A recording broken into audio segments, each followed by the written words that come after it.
Bismillahirrahmanirrahim. Assalamualaikum warahmatullahi wabarakatuh. Alhamdulillahirabbil alamin. Assalatu wassalamu ala asrafil anbiya'i wal mursalin sayyidina Muhammadin wa ala alihi wa sahbihi ajma'in. Amma ba'du. Yang saya hormati Bapak dosen pengampu mata kuliah Tahsinul Qiraah, yakni Bapak Fikri Farihin MPDI, sekaligus teman-teman mahasiswa yang saya banggakan. Langsung saja, saya atas nama Iradatul Jannah, Prodi Pendidikan Agama Islam Fakultas Tarbiyah dari Kampus Universitas Kyai Haji Ahmad Muzaki Shah, akan mempresentasikan kembali tentang materi macam-macam metode baca Al-Quran. Baik, langsung saja. Di sini saya akan memaparkan materi tentang macam-macam metode yang digunakan dalam pembelajaran baca tulis Al-Quran. Nah, yang pertama itu ada sekilas metode qiraati.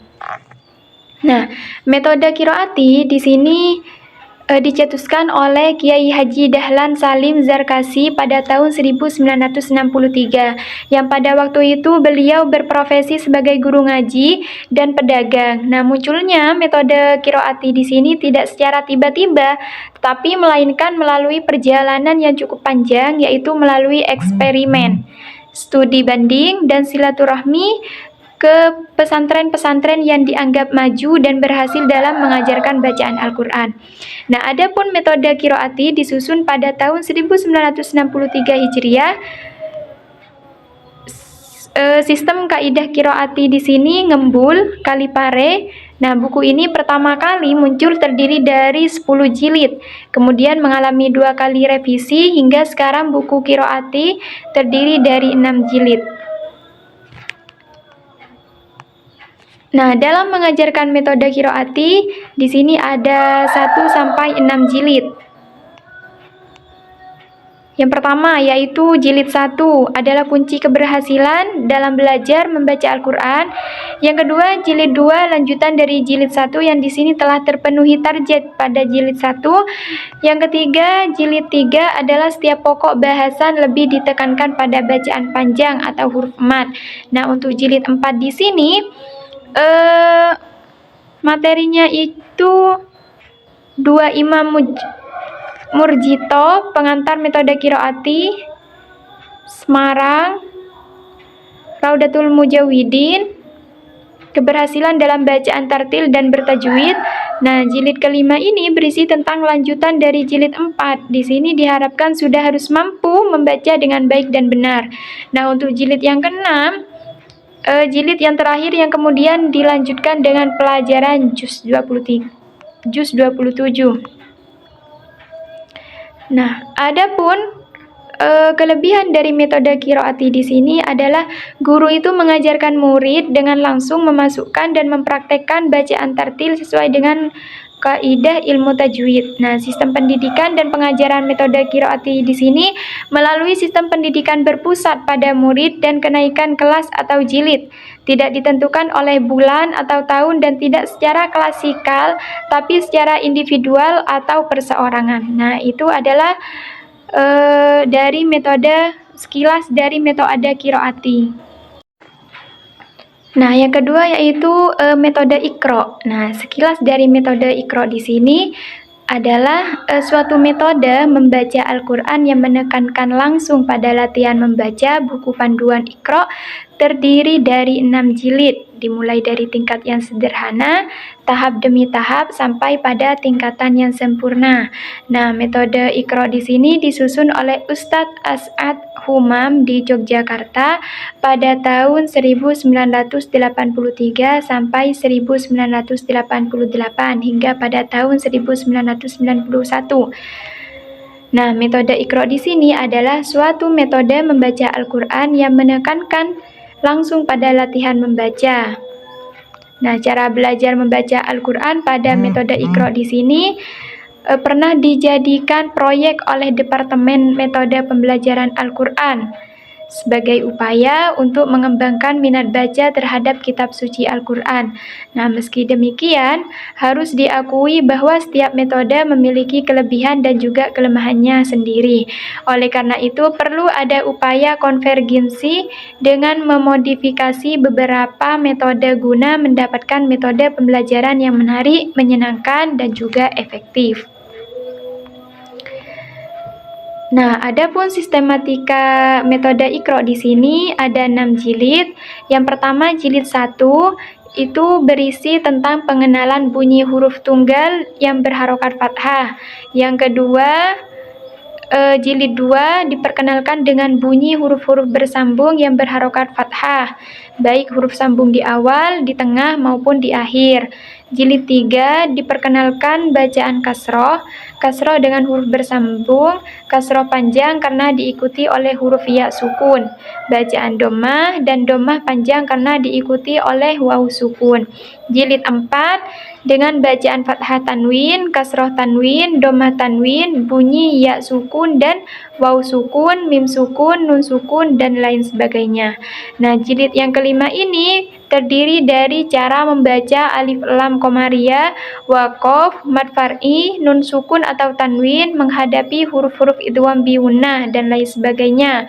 Nah, yang terakhir jilid ke-6 ini memuat idgham biunnah yang diikuti semua persoalan-persoalan tajwid.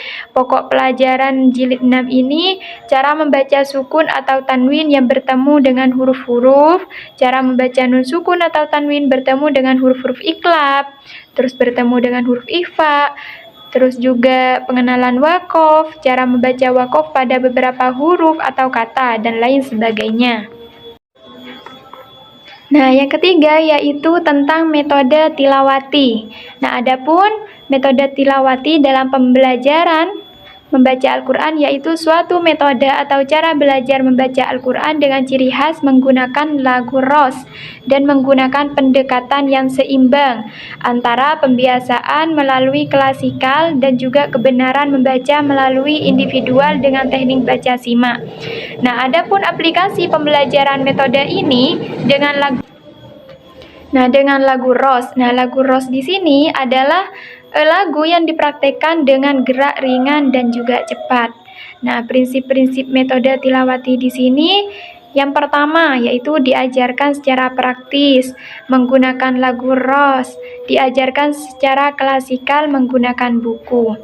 Itu adalah prinsip-prinsip metode tilawati. Nah, yang keempat yaitu metode Yanbu'a. Sekilas dari metode Yanbu'a adalah timbulnya Yanbu'a itu dari usulan dan dorongan alumni pondok tahfidz Yanbu'ul Quran supaya mereka selalu ada hubungan dengan pondok di samping usulan dari masyarakat luas, juga dari lembaga pendidikan ma'arif serta muslimah terutama dari cabang Kudus dan Jepara. Nah, karena desakan terus-menerus dan dipandang perlu, maka tersusunlah kitab Yanbu'a yang meliputi thoriqah baca tulis dan menghafal Al-Quran. Nah, buku yang bernama Yanbu'a ini yang berarti sumber, diambil dari kata Yanbu'ul Quran yang berarti sumber Al-Quran. Nama yang sangat digemari dan disenangi oleh seorang guru besar Al-Mukri Kiai Haji Muhammad Arwani Amin yang silsilahnya keturunannya sampai kepada Pangeran Diponegoro. Nah, adapun tujuan dari metode Yanbu'a di sini yaitu ikut andil dalam mencerdaskan anak bangsa supaya bisa membaca Al-Quran dengan lancar dan benar.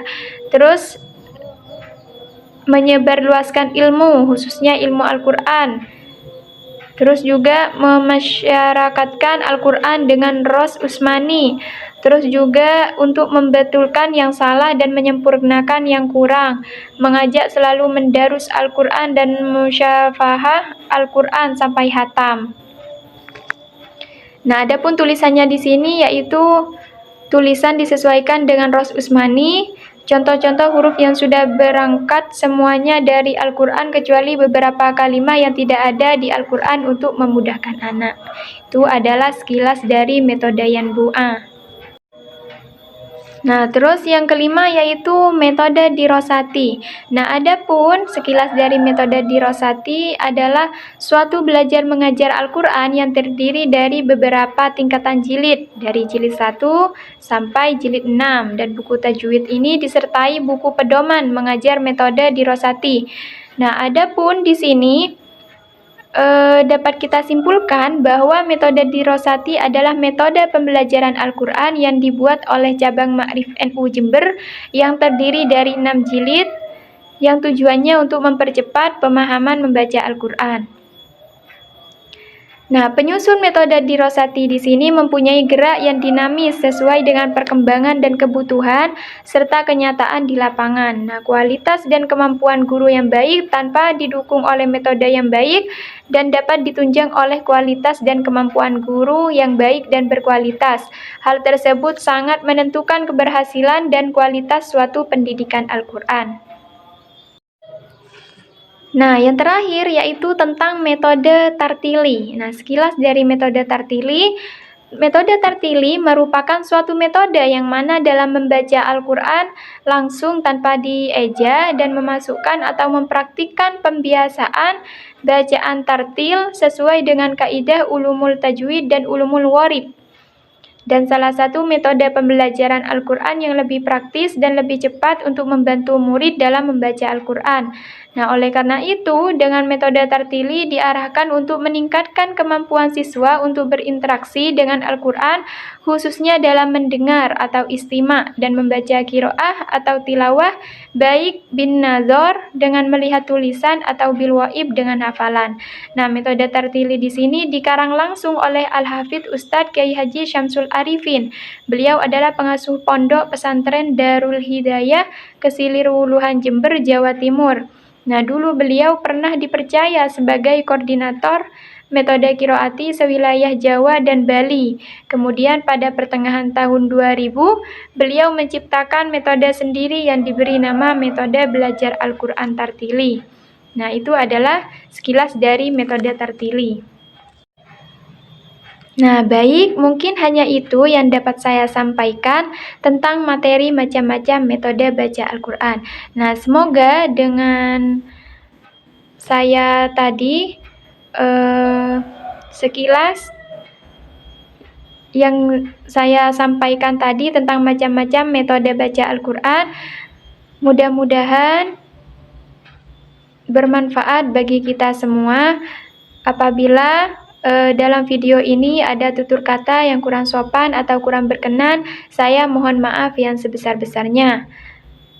Saya akhiri. Assalamualaikum warahmatullahi wabarakatuh.